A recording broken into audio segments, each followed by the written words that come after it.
இந்த மஹப்பத்தோடு நீங்கள் வாழ்ந்து மரணிப்பீர்கள் ஆனால் நீங்கள் மரணிக்கிற பொழுது நீங்கள் முஃமினாகத்தான் மரணிப்பீர்கள் என்று பெருமானார் ஸல்லல்லாஹு அலைஹி வஸல்லம் அவர்கள் கூறி காண்பிக்கிறார்கள்.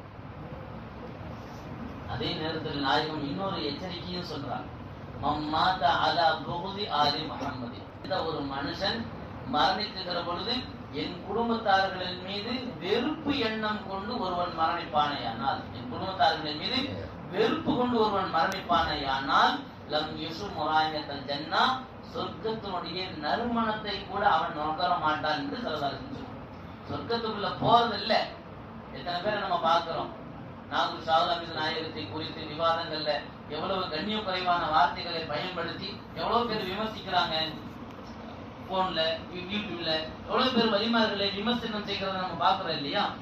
பெருமானார் ஸல்லல்லாஹு அலைஹி வஸல்லம் அவர்கள் சொல்லுகிறார்கள், அலா புகுதி ஆலி முஹம்மதின், என் குடும்பத்தார்களின் மீது வெறுப்பு வார்த்தை பயன்படுத்தினால், வெறுப்பு எண்ணத்தை வெளிப்படுத்தினால் லம் யஷும் ராயத்தல் ஜன்னா, சொர்க்கத்துக்குள்ள போகிறது அல்ல, சொர்க்கத்தினுடைய நறுமணத்தை கூட அவர் பெற மாட்டார் என்று சொல்லதாருன்னு சொன்னாங்க.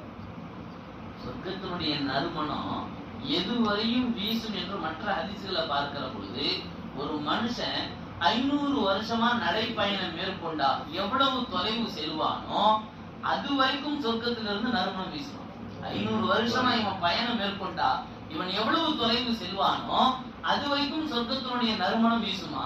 அப்போ அகல வைத்துக்களாகி நபி குடும்பத்தார்களின் மீது வெறுப்பு கொண்டக்கூடிய மனிதனுக்கு அந்த வாடையை கூட நுகர மாட்டான் என்று பெருமானார் சொன்னார்கள் என்றால் சொர்க்கத்தை விட்டு இவன் எவ்வளவு தூரமா இருக்கான். அதனால சொர்க்கத்திற்கு சொந்தக்காரர்கள் நபிகள் நாயகம் ஸல்லல்லாஹு அலைஹி வஸல்லம் யாரை சொல்லுகிறார்கள்? அஹ்லு பைத்துக்களை நேசிப்பவர்களை குறித்து சொல்கிறார்கள். அஹ்லு பைத் என்றால் யார்? பெருமானார் ஸல்லல்லாஹு அலைஹி வஸல்லம் ஒரு போர்வை எடுத்து அந்த போர்வைக்குள்ளாக ஃபாத்திமா ரலியல்லாஹு அன்ஹா, ஹஜ்ரத் அலி ரலியல்லாஹு அன்ஹு, ஹஜ்ரத் ஹஸன் ரலியல்லாஹு அன்ஹு, ஹஜ்ரத் ஹுசைன் ரலியல்லாஹு அன்ஹு, இவங்க எல்லாத்தையும் ஒன்று சேர்ந்து ஒரு போர்வைக்குள்ள வச்சுக்கிட்டு ஸல்லல்லாஹு அலைஹி வஸல்லம் சொன்னாங்க, ஹாஉலாய் அஹ்லு பைத்தி, இவங்க தான் என்னுடைய குடும்பத்தார்கள், இவர்கள் தான் என்னுடைய குடும்பத்தார்கள் என்று பெருமானார் ஸல்லல்லாஹு அலைஹி வஸல்லம் நாம் ஹுசைன் ரலியல்லாஹு அன்ஹு அவர்களுடைய நினைவு நாளை சுமந்திருக்கக்கூடிய மாதம் இந்த முஹர்ரம் மாதம் அல்லவா? இமாம் ஹுசைன் ரலியல்லாஹு அன்ஹு அவர்களை பெற்றெடுத்த அந்த பெற்றோர்கள் இவர்கள் எல்லாம் ஒரு சாதாரண மனிதர்கள் அல்ல. அல்லாஹ் சுப்ஹானஹு வ தஆலா இந்த உலகில் அவனால் கொடுக்கப்பட்ட புனிதர்களில் ஆக மிகச் சிறந்தவர்கள் ஹஜ்ரத் இமாம் ஹுசைன் ரலியல்லாஹு அன்ஹு அவர்களுடைய பெற்றோர்கள்.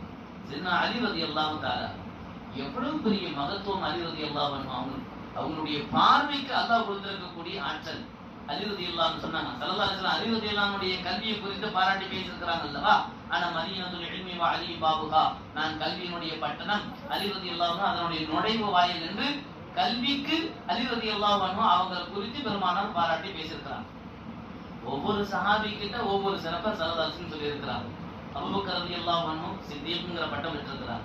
உமர் ரலியல்லாஹு அன்ஹு ஃபாரூக்ங்கிற பட்டம் பெற்றிருக்கிறாங்க. என்ன சத்தியத்தையும் அசத்தியத்தையும் பிரிச்சு காட்டக்கூடிய சரியான சட்டங்களை நிறைவேற்றக்கூடிய மிகப்பெரிய நீதிபதியாக உமர் ரலியல்லாஹு அன்ஹு. அபூபக்கர் ரலியல்லாஹு அன்ஹு பெருமானாருடைய விஷயத்துல உண்மைப்படுத்தி சித்தியத்துல் அக்பர், பொறுமையின் சிகரம் என்றெல்லாம் அபூபக்கர் ரலியல்லாஹு அன்ஹு பல சிறப்பு இருக்குது. உஸ்மான் அல் கனி என்பார்கள். உஸ்மான் ரலியல்லாஹு அன்ஹு செல்வம் வச்சிருந்தாங்க, அல்லாஹ் அவங்களுக்கு மிகப்பெரிய செல்வ பாக்கியத்தை கொடுத்திருந்தான், அதை கொண்டு அவர்கள் சொர்க்கத்தை பெற்றார்கள். அப்ப உஸ்மான் ரலியல்லாஹு அன்ஹு அவங்க அதை கொண்டு நல்ல காரியங்களுக்கு பயன்படுத்தி அல்லாஹ்வுடைய நெருக்கத்தை பெற்றாங்க. அப்ப அதனால உஸ்மான் அல் கனி என்று சொல்லப்படும். அலி ரலியல்லாஹு அன்ஹு அவங்களுக்கு அல்லாஹ் சுப்ஹானஹு வ தஆலா அவ்வளவு இல்ம கொடுத்திருந்தா, அதுல சொன்னாங்க அலி ரலியல்லாஹு அன்ஹு, சலுனி, ஏதாவது சந்தேகம் தான் கேளுங்க அப்படின்னு மக்களை பத்தினா, ஏதாவது சந்தேகம் தான் கேளுங்க. மக்கள்லாம் ஒவ்வொருத்தரும் ஒவ்வொரு சந்தேகத்தை கேட்டு இருந்தாங்க. அவங்களுடைய சந்தேகங்களுக்கு அலி ரலியல்லாஹு அன்ஹு விளக்கம் கொடுத்துட்டே இருந்தாங்க. சையதுனா ஜிப்ராயில் அலைஹிஸ்ஸலாத்து வஸ்ஸலாம் அலி ரலியல்லாஹு அன்ஹு அவங்களை சோதிக்கிறதுக்காக மனித தோற்றத்தில் உருவெடுத்து அலி ரலியல்லாஹு அன்ஹு வந்து கேட்டாங்க, என்கிட்ட கேளுங்க, நான் சொல்றேன், நீங்க சொல்றீங்க, ஜிப்ரீல் எங்க இருக்கிறார்? வர்றது யார், கேட்டது யாருதான்? ஜிப்ரீல் அலைஹிஸ்ஸலாம். எப்படி கேட்கிறாங்க? மனித தோற்றத்துல வந்திருக்கிறாங்க, ஜிப்ரீல் எங்க இருக்கிறாருன்னு கேட்டாங்க அலி ரலியல்லாஹு அன்ஹு. அலி ரலியல்லாஹு அன்ஹு அவர்கள் வலது பக்கத்துல ஒரு பார்வை பார்த்தாங்க, இடது பக்கத்துல ஒரு பார்வை பார்த்தாங்க, மேல பார்த்தாங்க, இப்படி முன்னாடி பார்த்தாங்க.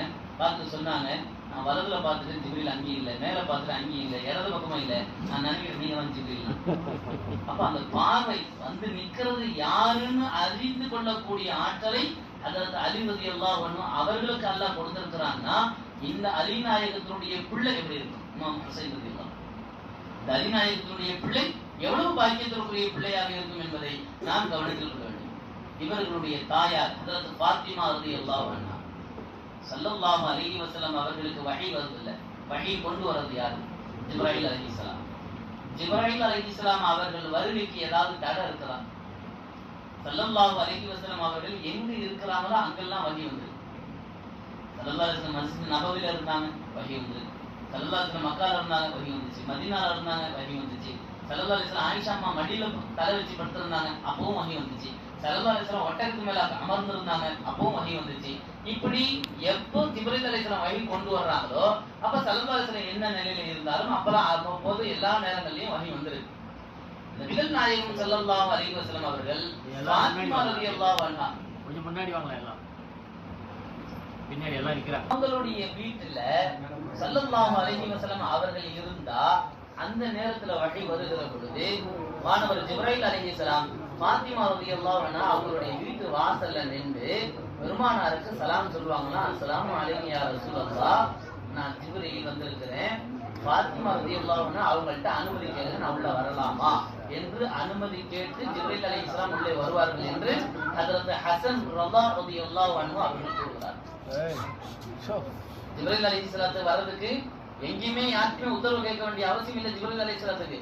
ஆனா ஃபாத்திமா ரலியல்லாஹு அன்ஹா அவங்க வீட்டுக்குள்ள வருகிற பொழுது அவங்கள்ட்ட அனுமதி கேளுங்கன்னு அனுமதி பெற்றுத்தான் ஜிப்ரீல் அலைஹிஸ்ஸலாம் அவர்கள் வருகை தருகிறார்கள் என்றால் அந்த ஃபாத்திமா நாயகி எவ்வளவு மாண்பிற்குரியவர். அவங்களுக்கு கண்ணியத்தில் கொடுத்திருக்கான்னு ஜிப்ரீல், நான் பெரிய மலக்கு, நான் குர்ஆனை கொண்டு வரேன், நான் அல்லாஹ்வுடைய தொடர்புள்ளவன்.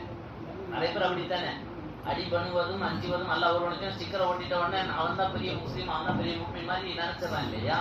மற்றவங்க எல்லாம் தேவையில்லைன்னு நினைக்கிறாங்க இல்லையா? ஆனா ஜிப்ரீல் அலைஹிஸ்ஸலாத்துடைய அந்த பணிவை பாருங்க. நான் நேரடியா அல்லாஹ்விடத்துல போறவன் தான், நான் நேரடியா ரசூலோடு தொடர்பு